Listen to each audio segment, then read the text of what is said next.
Hi, I'm Janet, and we are on the road to Asia Film Awards. 我们一起向亚洲电影大奖出发。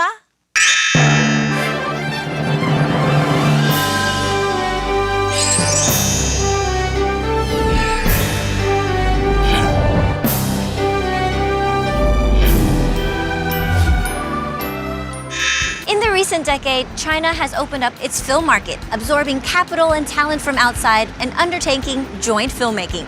As a front gate of China, Hong Kong's producers have become a partner of choice.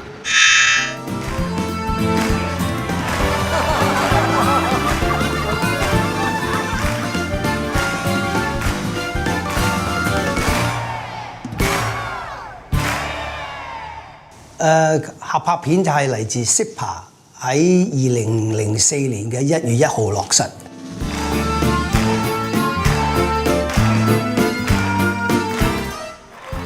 咁憑住過去我哋香港電影嘅經驗啦，同埋有國際接軌咁多年嘅經驗，咁入到內地市場係有一定嘅競爭力啦。咁而家好多香港嘅電影入到裏邊都取得相當好嘅票房成績。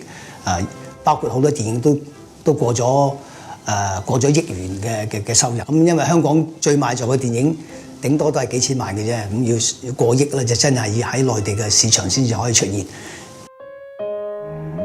其實就係因為個趨勢已經去到大家都係以即係大中華嘅 market 為主，咁所以我自己都好支持合拍片呢樣嘢，因為一嚟資金又多啲啦，咁你套戲拍完之後出去嘅範圍亦都廣大啲。我哋冇辦法獨善其身，香港只不過係一個城市，700萬人係好難支撐到一個電影嘅製作，或者你真係支撐到一部電影，但係投資者會選擇寧願進入一個更大嘅市場。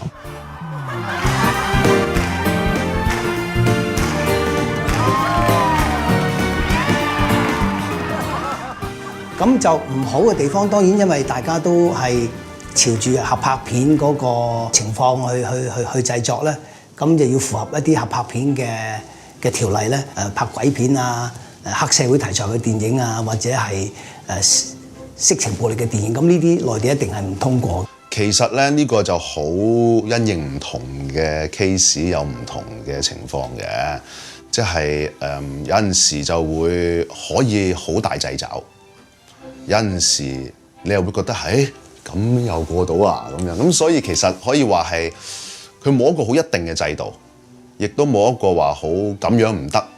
咁但係有一啲嘢你又知道一定唔可以㗎啦，咁你就可能首先要避咗佢先咯。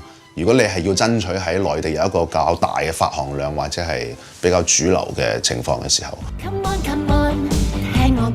港味好濃嘅，譬如話喜劇啊，舉個例咁，我以前啲《家有喜事》係港味好濃嘅香港喜劇。咁呢啲要慢慢去加入一啲合拍嘅題材啦，譬如我哋安排一啲內地嘅演員去演出啊，或者一啲內地嘅外景啊，或者嗰個題材同內地有多少關係啊，咁就將個喜事系列就融合咗喺合拍片嗰個情況底下咧，咁令到內地嘅觀眾慢慢接受。你揾我究竟咩事？我今日真係好忙。因為其實內地觀眾咧，佢哋喺70、80年代，佢哋都係睇香港電影大，佢哋對我哋嘅電影係充滿咗呢個親切感嘅。我哋其實喺裏頭睇到嗰個香港電影嗰個喺內地市場嗰個定位同價值究竟喺邊？我哋唔係話去盲目追求我哋有一部全民都喜歡嘅電影，但係起碼我哋會拍咗一部電影出嚟有特色，有我哋自己嘅風格嘅。即係未來究竟會係港產片直情冇咗變埋國產片啦？香港嘅電影係必須要去向內地發展咧，定抑或香港可以變成另一種唔同嘅體系咧？咁我覺得呢一個係要等時間去證明。咁我哋作為創作人嘅，只可以就係話，即係跟隨住自己嘅想法同埋自己嘅強項嚟到去繼續創作咯。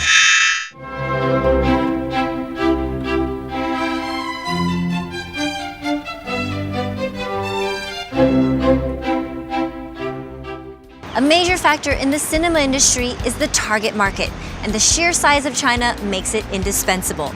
In addition, culture and creativity are also important pillars for movies, and thus integration of joint filmmaking has become the subject of study for Hong Kong's filmmakers.